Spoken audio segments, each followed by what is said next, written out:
नमस्कार। कार्यक्रम टेक्निकल मन्त्र विथ जय शम्भुको नयाँ श्रृङ्खलामा यहाँहरूलाई स्वागत छ। हामीले यो कार्यक्रममा साप्ताहिक रूपमा नेपालको सेयर बजारको प्राविधिक विश्लेषण गर्ने गर्दछौँ। त्यसका साथसाथै विभिन्न माध्यमबाट तपाईँहरूले नै पठाउनुभएका जिज्ञासाहरूलाई क्रमैसँग तपाईँले पठाउनुभएका जिज्ञासालाई हाम्रो प्राविधिक विश्लेषक अजय सिंह थापा जय शम्भु गुरु मार्फत त्यसको समाधान खोज्ने प्रयत्न गर्ने गर्दछौँ। त्यसै क्रममा आजको सातामा पनि हामीले तपाईँहरूले विभिन्न माध्यमबाट पठाउनु भएका केही जिज्ञासासहित नेप्सेको साप्ताहिक विश्लेषण लिएर उपस्थित भइसकेका छौँ। आउनुहोस् कार्यक्रममा प्राविधिक विश्लेषक अजय सिंह थापा जय शम्भु गुरुलाई स्वागत गरौँ। गुरु जय शम्भु। जय शम्भु। अब यो समग्र रूपले यो सातामा जम्मा 3 दिन मात्रै कारोबार भयो, 2 दिन त कारोबार बन्द नै रह्यो।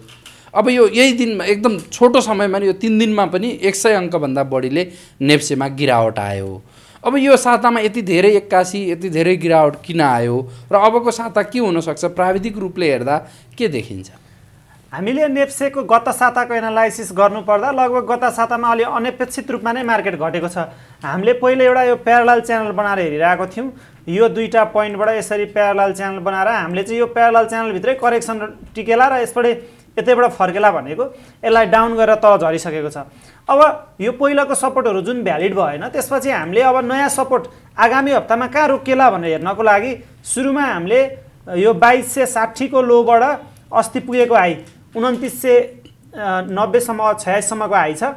त्यो एरियामा फिबोनाची लगाउने हो भने एउटा लेभल भनेको हामीले नजिकैको सपोर्टको लेभल अथवा फर्किन सक्ने भनेको 2535 को आसपास हुन आउँछ। लगभग यो 2535 को सपोर्ट एउटा नजिकैको सपोर्ट छ र यो भन्दा तल हामीले अलिकति प्राइस एक्सनको पहिलाको रेन्जहरुमा कहाँसम्म आएको थियो भने नजिकैको रेन्ज हेर्ने हो भने लगभग यतातिर यो पोइन्टमा आएको थियो। त्यो भनेको 2480 को पोइन्ट हुन सक्छ। 2535 देखि 2480 को पोइन्टसम्म नजिकैको सपोर्ट छ। हुन सक्ला 1-2 दिन घटेर अथवा आइतबारबाटै यो कुनै पनि लेभलमा टच गरेर मार्केट फर्किन सक्ने सम्भावना भयो। यो भन्दा अझै तलको हामी सपोर्टहरु हेर्छौं, अलि तल आउँछ भने हामीले धेरै तल त अहिले मैले सोचेको छुइनँ। यसरी हामीले यो पहिलाको लो र यो पालको लोलाई कनेक्ट गर्यौं भने एउटा ट्रेन्ड लाइन बन्छ। यो ट्रेन्ड लाइन सम्म चाहिँ एकदम लो पोइन्टमा आउँछ भने यो ट्रेन्ड लाइन सम्म आउने सम्भावना पनि रह्यो। त्यो भनेको लगभग हाम्रो 2450 सम्म पनि हुन सक्यो। तर यो तीनटा कुनै पनि एउटा लेभलबाट चाहिँ मार्केट बाउन्स हुन्छ, यो मध्ये कुनै लेभलबाट बाउन्स हुन्छ भन्ने हो। र यो भन्दा तल आयो भने हामीले अर्को हेर्नुपर्ने लेभल भनेको यो 2260 तिरको छ। मलाई लाग्दैन कि 2260 सम्म नेप्से यो पाल करेक्सनमा त्यति तल आउँछ भनेर। त्यो हिसाबले यहाँ पनि एउटा सपोर्ट चाहिँ हेर्न सक्यो। माथिको कुनै पनि तीनटा लेभल मध्ये कुनै लेभलमा फर्किन सक्ला। पहिलो लेभल भनेको 2535, 2480 र 2450 यो तीनटा सपोर्टहरु चाहिँ हामीले हेर्न सक्छौं। मार्केटले कसरी रियाक्ट गर्छ, यतातिर कुनै पनि बुलिश क्यान्डल बन्छ अथवा रिभर्सल वाला क्यान्डल बन्छ भने त्यो बेला चाहिँ हामीले मार्केटमा इन्ट्री गर्न सक्छौं आइतबार, सोमबार, मंगलबार कुनै दिनहरुमा। नेप्सेको साप्ताहिक समीक्षापछि अब हामीले हाम्रा दर्शकहरूले विभिन्न माध्यमबाट पठाउनु भएका जिज्ञासाहरूलाई क्रमैसँग प्राविधिक विश्लेषक अजय सिंह थापा मार्फत यी प्रश्नहरूको यी जिज्ञासाहरूको समाधान खोज्ने प्रयत्न गर्नेछौँ। त्योभन्दा अगाडि हाम्रो कार्यक्रम हेर्ने आम दर्शकहरूलाई हामी के अनुरोध गर्न चाहन्छौँ भने पुँजी बजार अथवा सेयर बजार यो आफैमा एकदमै जोखिमको क्षेत्र हो। यो क्षेत्रमा तपाईँ लगानी गर्दै हुनुहुन्छ अथवा लगानी गर्ने सोचमा हुनुहुन्छ भने यो सम्बन्धी आफूले लगानी गर्नु पूर्व पुँजी बजारका विभिन्न विषयवस्तु बारेमा राम्रो अध्ययन गरेर मात्र यसमा लगानी गर्नुहोला। यो आफैमा एकदमै जोखिमको क्षेत्र हो र यसमा हामीले कार्यक्रममा गरेका विश्लेषण, हामीले कार्यक्रममा प्रस्तुत गरेका तथ्यका आधारमै कुनै पनि कम्पनीको सेयर कारोबार नगर्न हुन हामी हाम्रा दर्शकहरूलाई अनुरोध गर्दछौँ। यो साताको हाम्रो पहिलो जिज्ञासाको रूपमा एकजना हाम्रो दर्शकले एउटा प्रश्न पठाउनु भएको छ। उहाँले के सोध्नु भएको छ भने यो पाराबोलिक एसएआर र एमएसिडी मध्ये नेपालको बजारका लागि कुन चाहिँ बढी उपयुक्त होला अनि कुनले चाहिँ बढी छिटो र भरपर्दो सिग्नल दिन्छ भन्ने उहाँको जिज्ञासा छ। हामी अब यो चार्टमा प्याराबोलिक एसएआर र एमएसिडी लगाएर हेरौँ। हामीले यहाँ प्र्याक्टिकलै गर्न सक्छौँ। यो इन्डिकेटरमा गएर हामीले प्याराबोलिक एसएआर लगायौँ। यसको चाहिँ यो डट डट सिग्नल आउँछ। यो डट डट सिग्नलमा एउटा लाइन आओस् भन्नको लागि मैले यो सेटिङमा गएर यो लाइन देखाइदिएँ। अब यसमा चाहिँ हाम्रो बाई सिग्नल भनेको जब यो प्याराबोलिक एसएआरको लाइन तल हुन्छ र क्यान्डल माथि हुन्छ त्यो बेला बाई सिग्नल हो, र जब प्याराबोलिक एसएआर माथि जान्छ र क्यान्डल तल हुन्छ त्यसलाई चाहिँ हामी सेल सिग्नल भन्छौँ। अब तपाईले यहाँनिर हेर्नुहुन्छ भने यहाँ एउटा गलत सिग्नल अथवा हुइप्सो भन्छौँ हामी। यहाँनिर एउटा त्यस्तो देखाएको छ हैन, यहाँनिर पनि एउटा त्यस्तो हुइप्सो देखाएको छ। त्यो हिसाबले यो पोइन्टमा पनि देखाएको छ हैन। अब हामीले यही सिग्नलहरूलाई एमएसिडी मा कम्पेयर गर्छौं भने एमएससीडीले कम्तीमा पनि यो टाइमहरूमा चाहिँ यस्तो गलत सिग्नल विप्सो देखाएको छैन। प्याराबोलिक एसएआर चाहिँ तुलनात्मक रूपमा इन्ट्राडे कारोबारमा युज गरिन्छ। पोजिसनल ट्रेडिङमा चाहिँ प्याराबोलिक एसएआर इन्डिकेटर त्यति युज गरिँदैन। यदि तपाईँले इन्ट्राडे कारोबार एभाइलेबल हुन्थ्यो र एकदम सर्ट टर्मको तपाईँले 15 मिनट 5 मिनटको क्यान्डल लगाएर युज गर्नुहुन्थ्यो भने त्यो ठिकै हुन्थ्यो। कम्ती नि पोजिसन ट्रेडको लागि चाहिँ प्याराबोलिक एसएआर युज गर्ने होइन। नेपालमा इन्ट्राडे कारोबार एभाइलेबल छैन। हामीले पोजिसनल ट्रेडिङ गर्ने भएको हुनाले नेपालको जस्तो मार्केटमा कम्ती नि पोजिसनल ट्रेड गर्दा चाहिँ एमएससीडी नै बेटर इन्डिकेटर हो। यसको चाहिँ गलत सिग्नल प्याराबोलिक एसएआर भन्दा कम हुन्छ जब तपाईँले पोजिसनल ट्रेडिङको कुरा गर्नुहुन्छ भने। अब एकजना दर्शकले के सोध्नु भएको छ भने अब मार्केट केही समय साइडवेज जान्छ कि एक स्विङ खाएर चाहिँ बजार अब तलै झर्छ के हुन्छ भनेर सोध्नु भएको छ। मार्केट चाहिँ अहिलेको लागि हामीले दुईटा अप्सनहरू हेर्न सक्छौँ। एउटा भनेको अघि जुन हामीले प्यारलल च्यानल बनाएको थियौँ यसमा म तपाईँहरूलाई दुईटा अप्सन भनिदिन्छु। यहाँबाट हामीले एउटा यसरी ट्रायङ्गल बन्न सक्छ, यसरी ट्रायङ्गल बन्न सक्छ। यो चाहिँ लगभग सिमेट्रिकल ट्रायङ्गल अथवा हामीले यो तलको लाइन लिने हो भने यहाँसम्म आयो भने डिसेन्डिङ ट्रायङ्गल पनि बन्न सक्यो। अब हामीले यदि यो ट्रायङ्गल बन्छ र यसमा हामीले ट्रायङ्गल ड्र गर्ने हो भने कस्तो हुनसक्छ भने यो तलको पोइन्टमा आउने, माथिको पोइन्टमा आउने, फेरि तलको पोइन्टमा आउने अनि मात्र ब्रेक गरेर जाने। यो चाहिँ तपाईँले एउटा अप्सन हेर्न सक्नुहुन्छ। यो चाहिँ हाम्रो लगभग 4th वेभको करेक्सनमा ट्रायङ्गल बन्ने हो। यतापट्टि ABCDE भनिन्छ। अर्को अप्सन भनेको चाहिँ यहाँदेखि यो ABC करेक्सन कम्प्लिट भइसक्यो, यो 5th वेभको 1 यहाँ बनिसक्यो, यतापट्टि तल आइरहेको 2 अब 3rd सिधै यो चाहिँ हाइरै बनेर जाने। यो दुईटा अप्सन छ। तपाईँले मार्केट जति तेज फर्किन सुरु गर्छ अथवा रिभर्सलवाला क्यान्डल तेज बढेर गयो भने सिधै 3rd वेभ अब 5th को 3rd वेभ सुरु हुन्छ भनेर तपाईँले त्यो अनुसार स्ट्रेटेजी बनाउन सक्नुहुन्छ। होइन भने तपाईँले यो ट्रायङ्गल बन्ने सम्भावना पनि अहिले चाहिँ रहेको छ। अब तपाईँहरूले स्ट्रेटेजीमा कसरी गर्नु पर्यो भने मार्केट अलिकति स्लो रह्यो, भोल्युमहरू त्यति आएन होइन, सानो क्यान्डल बन्छ भने चाहिँ तपाईँले बुझ्न सक्नुहुन्छ कि अब यहाँ एउटा ट्रायङ्गल बन्छ र केही समय 1-1.5 महिना साइडवेज रहन सक्छ।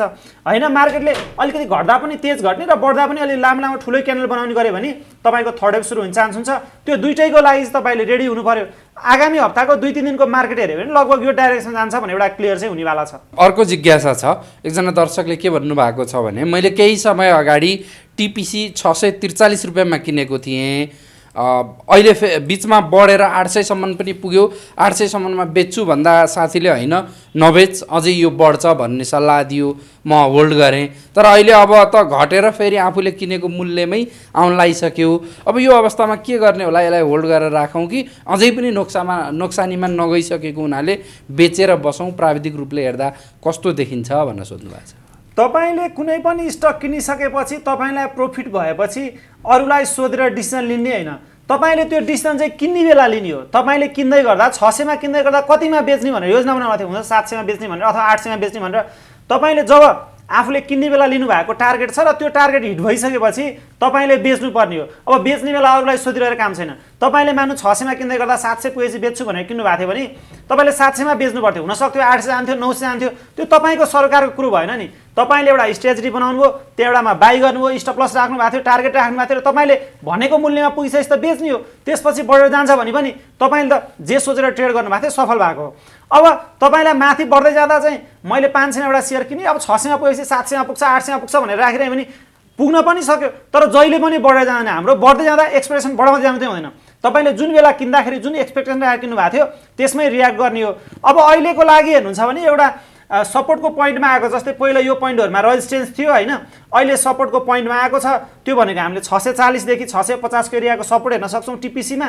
यदि यो एरिया ब्रेक गरेर तल क्लोजिङ दिन लाग्छ भने तपाईँले स्टप लस अथवा ट्रेलिङ प्रफिट बुकिङ के हुन्छ त्यो गर्दा ठिक हुन्छ होइन। यो 640-50 भन्दा माथि नै बााउन्स हुन गयो भने तपाईँले एकचोटि फेरि पनि पहिलाको हाई नै 824 को टार्गेट राख्न सक्नुहुन्छ। तपाईँले के गर्नु पर्यो, अझै फर्दर रेड क्यान्डल बन्छ र डाउन ट्रेन्डमा लाग्छ, यो सपोर्ट ब्रेक गरेर तल आउँछ भने ट्रेलिङ स्टप लस अथवा ट्रेलिङ प्रफिट बुकिङ के हुन्छ त्यो गर्नु होला। माथि नै रहन सक्यो भने फेरि पनि तपाईँले 824 को टार्गेट राख्न सक्नुहुन्छ। अर्को जिज्ञासा छ, अहिलेको अवस्थामा होटल सेक्टरलाई एकुमुलेट गर्दा कस्तो होला भनेर सोध्नु भएको छ। होटल सेक्टरको लागि चाहिँ अब नेपालको मार्केटमा लामो समयदेखि पर्फर्म गर्न सकेको छैन होइन। एउटा यहाँ स्विङ आएको देखिन्छ, त्यो चाहिँ अब चन्द्रगिरी हिल्सको आइपिओले लिएर आएको स्विङ हो। त्यसपछि बिचमा सानो मुभहरू आए पनि त्यस्तो ट्रेन्डिङ मार्केटमा चाहिँ रहन सकेको छैन। अब अहिले यस्तो साइडवेज र डाउन ट्रेन्डको स्थितिमा रहँदा तपाईँले होटललाई एकुमुलेट गऱ्यो भने नि यहाँ बोनस डिभिडेन्ड पेइङ स्टकहरू छैन, म्यानेजमेन्ट पनि कति होटलको राम्रो छैन। तपाईँले जब मुभ सुरु भइसक्छ अलिकति यसमा मोमेन्टम आउँछ, भोल्युम आउँछ होइन, इन्डिकेटरहरूले बाई सिग्नल देखाउँछन्, एमएसिडी जस्तो आरएसआई अथवा बोल्डिङ्गर ब्यान्ड जस्तो इन्डिकेटरले, त्यो बेला मात्र ट्रेडको लागि लिनु होला। अहिले जस्तै इन्भेस्टको लागि घट्दै लिने गर्ने स्टक चाहिँ होटेल होइन। जस्तै हामीले ब्याङ्क माइक्रो फाइनेन्सहरू चाहिँ घट्दै लिन्छु, कुनै बेला बढ्दा बेच्छु भनेर अलिकति लामो होल्ड गर्नु पर्यो नि पर्छु भन्न सकिन्छ। तर होटेल चाहिँ घट्दै गर्दा लिने गर्ने स्टक होइन। जब तपाईँलाई बढ्न सुरु गर्छ, इन्डिकेटरहरूले पोजिटिभ देखाउँछ, अलिकति क्यान्डल स्टिक राम्रो बन्न खोज्छ, भोल्युम राम्रो आउन खोज्छ, त्यो बेला लिएर तपाईँले 15-20%को 20-30%को प्रफिट लिन सक्नुहुन्छ। तर अहिले घट्दै गर्दा साइडवेज मार्केटको स्थितिमा चाहिँ होटेल लिएर नबस्नु होला, पछि मुभमेन्ट आउन लाग्यो नि त्यो बेला लिँदा हुन्छ। अहिलेको अवस्थामा धेरै प्राविधिक विश्लेषकहरूले चाहिँ नेप्से अब बटमको एकदम नजिक छ भनेर विश्लेषण गरिरहेका छन्। तपाईँको चाहिँ विश्लेषण के हो? अब नेप्से बटमको नजिक हो भनेर जिज्ञासा छ। लगभग हामीले अघि नेप्सेको एनालाइजमा नि भन्यौँ, लगभग एउटा बटम लाउनको लगभग करिबै छ।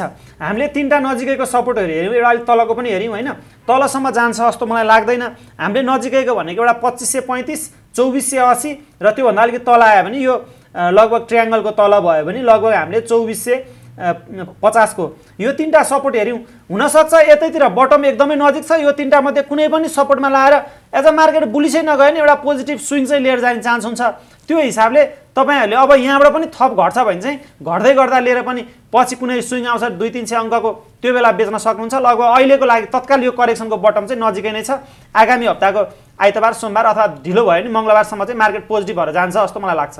शेयर बजारप्रति केही नकारात्मक देखिएका अथवा विभिन्न कार्यक्रमहरूमा पनि म शेयर बजारबारे बोल्दैन भन्ने अर्थमन्त्रीले एकाएक केही दिन अघि पत्रकार सम्मेलन नै आयोजना गरेर नेप्से र धितोपत्र बोर्डका प्रमुखहरूलाई नै साँची राखेर अथवा अगाडि राखेर पत्रकार सम्मेलनमै उहाँलाई शेयर बजार चाहिँ सुधारका लागि विभिन्न निर्देशन नै दिए। अब यो कुराले चाहिँ बजारलाई कतिको प्रभाव पार्ला अथवा अर्थमन्त्रीमा एकाएक यस्तो परिवर्तन चाहिँ के कुराले ल्यायो होला, यसमा तपाईँको धारणा के छ भनेर एकजना दर्शकले सोध्नु भएको छ। लगभग अर्थमन्त्रीको प्रतिभन्दा पनि लगभग जे निर्देशन आएको छ नि, यो चाहिँ निर्देशन अहिले आएको, अहिले नयाँ कुरो केही पनि छैन यसमा। हामीले इन्टरडे कारोबार खुलाउने भनेर 2 वर्षदेखि नेप्सेले अनुसन्धान अध्ययन सुरु गर्ने भनेको थियो होइन, ब्याङ्कलाई ब्रोकर लाइसेन्स दिने भनेको त्यो बेलादेखि त्यो ब्रोकर कमिसन घटाउने भन्ने पहिलादेखिको मागो घटाउँदा पनि उचित रूपमा घटाएको छैन।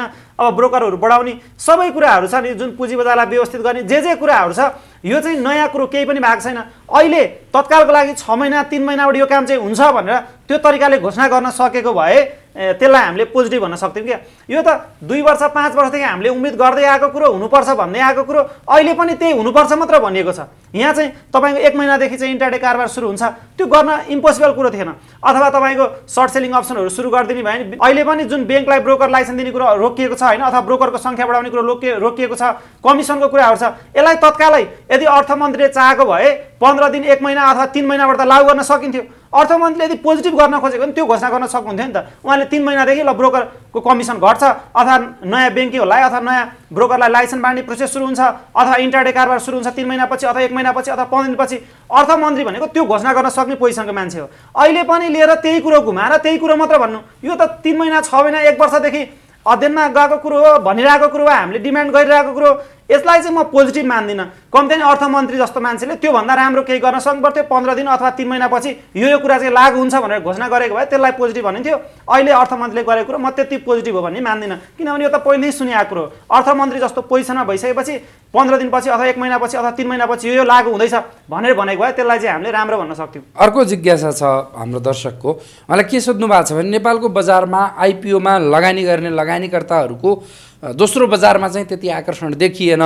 करिब 50 लाखको सङ्ख्यामा डिम्याट खाताहरू खोलेका छन् भने करिब 25 लाख जति चाहिँ लगानीकर्ताहरूले नियमित रूपमा आइपिओमा आवेदन गर्दै आएका छन्। तर यता दोस्रो बजारमा हेऱ्यो भने करिब 11 लाखको सङ्ख्यामा मात्र लगानीकर्ताहरूको दोस्रो बजार खाता छ। यो हेर्दा त लगानीकर्ताहरू आइपिओमा भन्दा दोस्रो बजारमा चाहिँ आकर्षण नभएको जस्तो देखियो। यसको कारण चाहिँ के होला भनेर सोध्नु भएको छ। होइन, लगभग आइपिओ भर्ने मान्छे दोस्रो बजारमा आकर्षण नभएको भन्दा पनि आइपिओ भर्ने मान्छे बजारप्रति नै आकर्षण छैन। जस्तै मानौँ मैले आइपिओ भर्छु, मैले मेरो मम्मीको पनि भरिदिन्छु। अब मेरो मम्मीले कहाँबाट दोस्रो बजारमा कारोबार गर्नुहुन्छ? एउटा घरमा जस्तै तपाईँको घरमा तपाईँहरू जसले हेरिरहनु भएको छ, तपाईँले आइपिओ भर्नुहुन्छ, सेकेन्डरी मार्केटमा तपाईँ हुनुहुन्छ किनभने तपाईँले रेगुलर भिडियो हेरिरहनु भएको छ। तर तपाईँको मम्मी बुवा, तपाईँको भाइ बहिनी अथवा तपाईँको छोराछोरी उनीहरू त सेकेन्डरी मार्केटमा जाँदैन। यहाँ त 2 वर्षको बच्चाको 1 वर्षको बच्चाको पनि आइपिओ भइरहेको छ। अब उसले कहाँबाट सेकेन्डरीमा मानौँ 11 लाख सेकेन्डरी खाता छ र 25 लाख छ भने दुगुना। एकजना मान्छेले 2-3 गुणा भयो होइन। एकजना मान्छेले 2-3 जनाको आफ्नो परिवारको 2-3 जनाको त चलाएको नै हुन्छ, अहिलेको स्थितिमा चलाएको नै छ। र त्यो हिसाबले त्यो मान्छेहरूलाई चाहिँ हामीले सेकेन्डरी मार्केटमा आउलान् भनेर एक्सपेक्ट गर्न मिल्दैन। त्यो सोच्न नै हाम्रो गलत कुरो हो। यति जति छन् सेकेन्डरी मार्केटमा त्यति नै हुने हो, किनभने हामीले सम्पूर्ण परिवारको आइपिओ भर्न लागेको छौँ, हामीले नै भरिदिनुपर्छ। अब मेरो तपाईँको त हजुरबा हजुरआमा हुनुहुन्छ, मम्मी बुवाहरू हुनुहुन्छ होइन, अथवा छोराछोरी सबले जान्दैनन्। यो लगभग रिजनेबल काउन्टै हो। लगभग त्यसमा चाहिँ सेकेन्डरी प्रति नआएको आइपिओमा त आकर्षित भएको भन्न मिल्दैन। मेरो मम्मीलाई त आइपिओको बारेमा पनि थाहा छैन, त्यो के हो त्यो पनि थाहा छैन, मैले भरिदिन्छु मात्र। त्यस्तो तपाईँहरूको पनि धेरैजना होला र त्यो काउन्ट मात्र त्यस्तो देखिएको।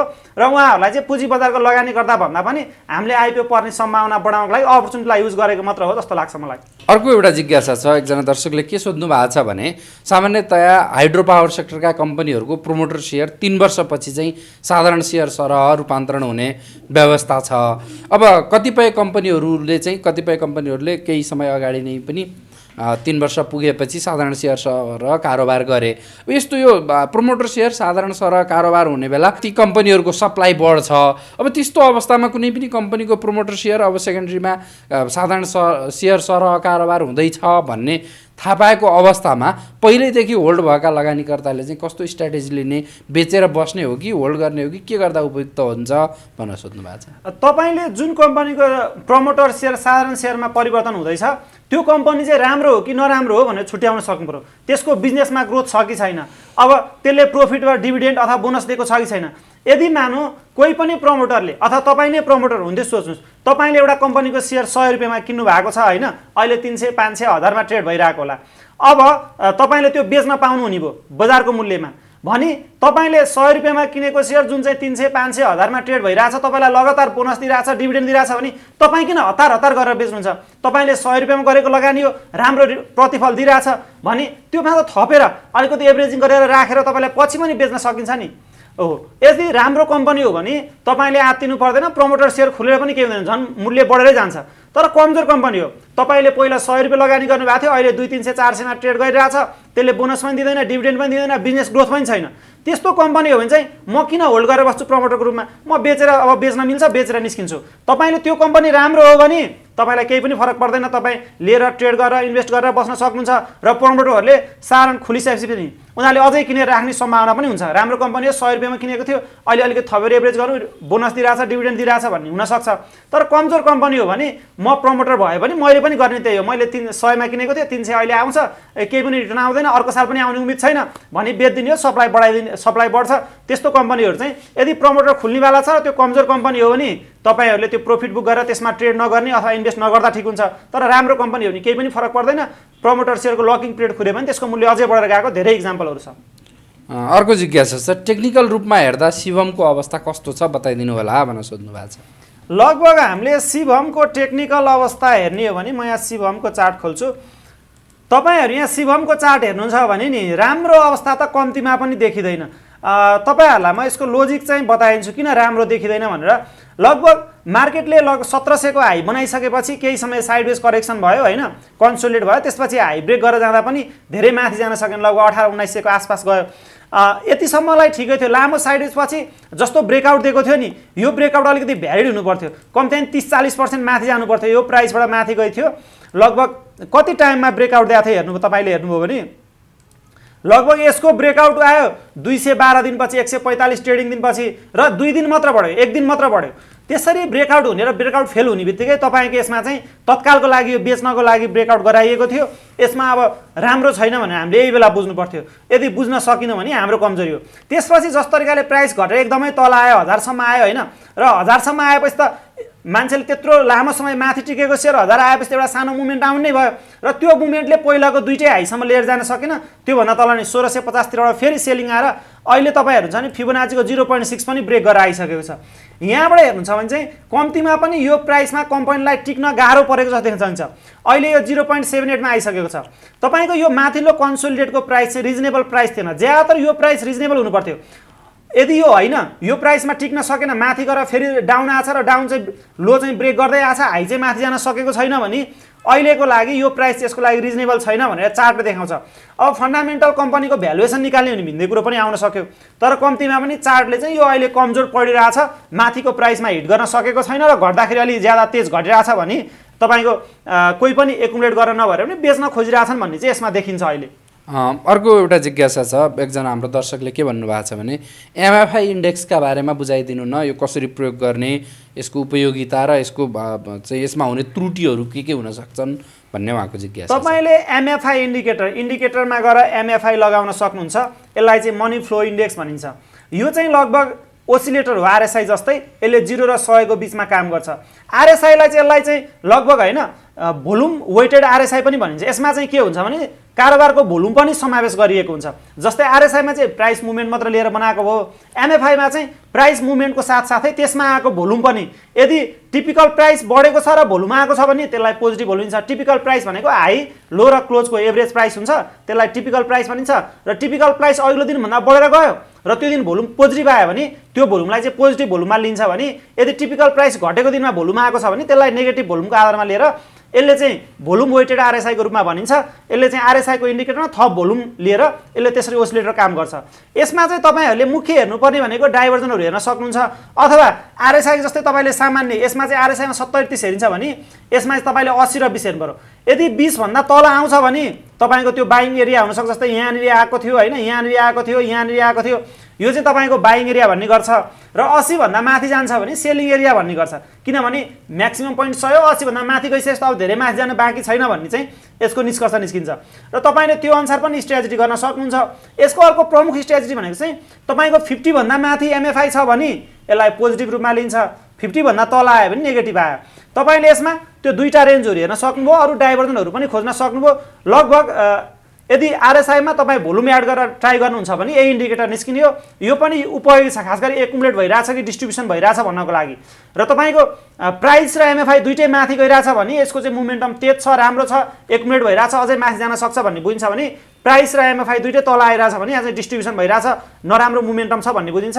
तपाईँहरूले यसलाई विभिन्न यसरी माध्यमहरूबाट एनालाइज गरेर आफ्नो स्टकको अलिकति एकुरेसी अथवा स्टकमा के भइरहेछ पत्ता लगाउँछ। यो पनि एउटा उपयोगी इन्डिकेटर हो। अर्को एउटा जिज्ञासा छ, हाम्रो दर्शकले के सोध्नु भएको छ भने अब धेरैले अबको साता बजार बढ्छ अथवा नेप्सेमा बटम लाग्यो, अबको 1-2 दिन पछि भए पनि बजार चाहिँ अबको साता चाहिँ सकारात्मकै हुन्छ भन्ने विश्लेषण सुनिन्छ। यदि बजार सकारात्मक भयो भने सबैभन्दा बढी बढ्ने सेक्टर चाहिँ कुन हुनसक्छ भन्ने जिज्ञासा छ। अब आउँदो हप्तामा अलिकति पोजिटिभ मार्केट भयो भने मैले राम्रोसँग हेर्न खोजेको र पोजिटिभ होला जस्तो लागेको इन्डेक्स भनेको मलाई डेभलपमेन्ट ब्याङ्क लागिरहेछ होइन। म तपाईँहरूलाई डेभलपमेन्ट ब्याङ्कको चार्ट पनि देखाइदिन्छु। लगभग यसमा चाहिँ मार्केट अलिकति पहिलाको लोसम्म आउन सकेको छैन र हामीले स्ट्रङ सपोर्ट हेर्छौँ भने लगभग सपोर्टको एरियामा आउँदैछ मार्केट। लगभग यो पोइन्ट भनेको यसको एउटा रिजनेबल स्ट्रङ सपोर्ट छ। अलिकति घट्यो भने यो सपोर्टको एरियामा हिट गर्छ र पहिलाको जस्तो हाईहरू ब्रेक गरेर नगए पनि तपाईँलाई यो सपोर्टमा आएर एउटा बुलिस क्यान्डल, यतातिर तपाईँले एउटा बुलिस क्यान्डल खोज्नुभयो भने कम्तीमा पनि तपाईँले लगभग कति पर्सेन्टको टार्गेट चाहिँ एचिभ गर्न सक्नुहुन्छ भने इन्डेक्समै तपाईँको लगभग 30% को 25% को टार्गेट चाहिँ एचिभ गर्न सक्नुहुन्छ होइन। त्यो हिसाबले तपाईँ यदि सर्ट टर्मको लागि सोच्नु भइरहेछ, 10-15 दिन अथवा 1 महिनासम्मको लागि ट्रेडको लागि सोच्नु भइरहेछ भने डेभलपमेन्टमा एउटा पोजिटिभ हुन सक्यो। त्योभन्दा अलि लामो समयको लागि सोच्नु भएको छ भने माइक्रो फाइनेन्स पनि हेर्न सक्नुहुन्छ। यो साताको अन्तिम जिज्ञासा हाम्रो दर्शकको एउटा के छ भने नेप्सेमा सूचीकृत वाणिज्य ब्याङ्कहरूमध्ये अधिकांश वाणिज्य ब्याङ्कहरूको पिई अहिले 20 भन्दा कम देखिन्छ। प्राविधिक रूपमा हेर्दा यो सेक्टरमा इन्ट्री गर्ने के उपयुक्त बेला आएको हो त भन्ने उहाँको जिज्ञासा छ। हामी ब्याङ्किङ इन्डेक्स हेर्छौँ भने लगभग ब्याङ्किङ इन्डेक्सको तपाईँ यहाँ हेर्न सक्नुहुन्छ। यदि यो पहिलाको सपोर्टमा डबल बटम बनाउन खोजेको हो भने तपाईँले यो सपोर्टमा एउटा बुलिस क्यान्डल हेरेर अलिकति घट्दै गर्दा इन्ट्री गर्न सक्नुहुन्छ। तैपनि तपाईँ वाणिज्य ब्याङ्कमा इन्ट्री गर्दै हुन्छ भने सर्ट टर्मको लागि भनेर चाहिँ इन्ट्री नगर्नु होला। लङ टर्मको लागि हो भने ठिकै छ। हामीले वाणिज्य ब्याङ्कको मार्केट यतिसम्म आउँछ अथवा यति 20 भन्दा तल आउँछ भन्ने चाहिँ यस्तो निश्चित आधार हुँदैन।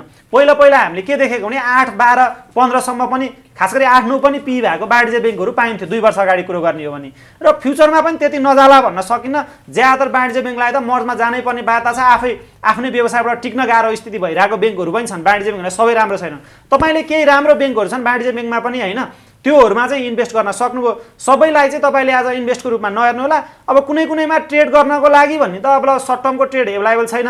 तपाईँले चलेको सबै वाणिज्य ब्याङ्कमा पी मात्र नहेरेर त्यसको कम्पनीको अलिकति बिजनेस एनालाइज गरेर बिजनेसको ग्रोथ एनालाइज गरेर होइन ओभरअल नेट प्रफिटको ग्रोथहरू स्टेबिलिटी कति छ त्योहरू हेरेर अलिकति लङ टर्मको लागि सोच्नुहुन्छ भने 4-5वटा वाणिज्य ब्याङ्कले चाहिँ लङ टर्ममा ग्रोथ दिन सक्ने खाले छन्। तर सबै त्यो 20वटा भन्दा पी मात्र हेरेर त्यसरी चाहिँ लगानी गर्न अहिले उपयुक्त देखिन्न।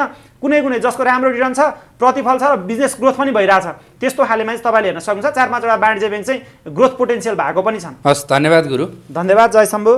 हाम्रो कार्यक्रम हेरिदिनु भएकोमा आम दर्शकहरूलाई फेरि पनि धेरै धेरै धन्यवाद र हामीले यो कार्यक्रममा गरिने विश्लेषण नितान्त रूपले तपाईँहरूको सेयर शिक्षाका लागि हो र यसैकै आधारमा कुनै पनि कम्पनी अथवा कुनै पनि क्षेत्रको सेयर कारोबार नगर्नु हुन हामी हाम्रा दर्शकहरूलाई विनम्र अनुरोध गर्दछौँ।